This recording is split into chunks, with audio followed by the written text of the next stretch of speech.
They say the Smiley clown only appears to people who laugh at the wrong joke. But what happens when he chooses you and doesn't stop chasing? This isn't a legend, it's my story.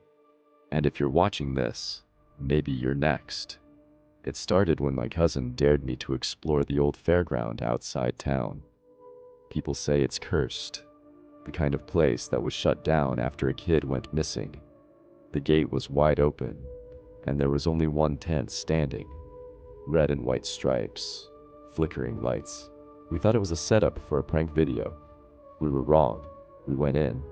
Empty seats, a stage, then a spotlight turned on. There he was, a clown. Pale yellow makeup, huge smile, but the eyes, dead. He didn't speak. He just stared. Then he ran straight at us. I've never heard my cousin scream like that. We ran out, but it wasn't the same path. It was like the tent was changing behind us. Tunnels, smoke, mirrors, spinning doors, and the sound of a horn, like a toy trumpet, getting closer and closer. Every time we stopped, we heard him laugh, not like in the movies. It was wet, gurgling, like something rotting. We tried hiding behind the cotton candy machine. He walked by, dragging something behind him, something heavy, and he was humming, like a lullaby. I peeked. His fingers were too long, like rubber, and they bent backwards. My cousin whispered, "He's not real." But I could smell his breath, like burning plastic. We saw a light, an exit sign. We ran for it. I got through. My cousin didn't. I looked back. Smiley had him. He didn't scream. He just laughed, like he enjoyed it. Cops never found the tent. They said we were lying. But I still have the footage. And every now and then, I see him in the background. 2 nights later, I checked the footage from my camera. There was a file I didn't remember recording, titled Showtime. I pressed play. It showed my cousin, alive, sitting on a chair. And behind him, Smiley, just standing, breathing, watching. At the end of the video, Smiley walked up to the camera. He stared right into the lens and spoke. "You watched. That makes you part of the act." Then the screen went black. Suddenly, my room lights flickered, and I heard the trumpet outside my window. I grabbed my keys and drove. I don't know why. Maybe to finish it. The carnival wasn't there anymore, just woods. But my GPS said, "You have arrived."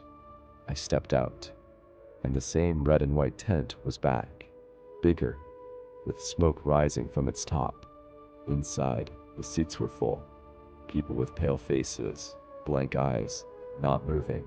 They weren't watching the stage. They were all looking at me. Then the spotlight hit center stage. Smiley walked out with a cane. He bowed, and everyone clapped, except their hands made no sound. He pointed at me, then pointed to the stage. The trap door opened, and I saw my cousin, chained, terrified. Smiley handed me a knife. "If you want to leave," he whispered, "end the show." I shook my head.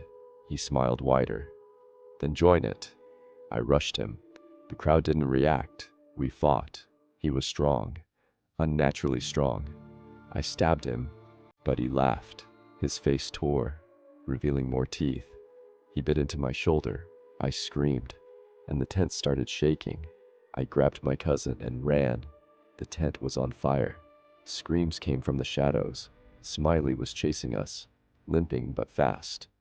We got outside just as the tent collapsed in flames, but there was no smoke, no ashes, just an empty field.